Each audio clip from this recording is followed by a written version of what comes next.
अल्लाहु अकबर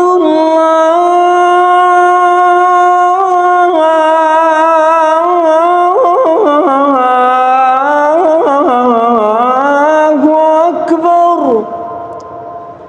ला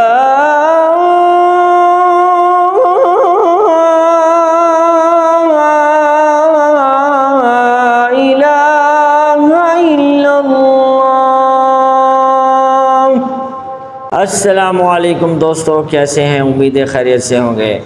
ये जो आपने दो जुमले सुने हैं शेख उस्ताद आसाम बुखारी साहब का हुसैनी लहजे के आखिरी अल्लाह अकबर और ला इलाहा इल्लल्लाह, अगर यही अज़ान इस तरह हो बहू आप हमसे सीखना चाहते हैं मुर्की वाली, तो आप मदनी ऑनलाइन अज़ान अकेडमी से रब्ता करें। इंशाअल्लाह हम आपको हू बहू ऐसी ही अज़ान सिखाएँगे, दुरुस्त तलफ़्फ़ुज़ के साथ, बेहतरीन तजवीद के साथ।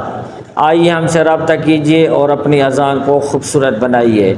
इस वीडियो को उन तमाम लोगों तक ज़रूर शेयर करें जो अज़ान सीखना चाहते हैं, बड़ी उम्र के हैं या छोटी उम्र के हैं।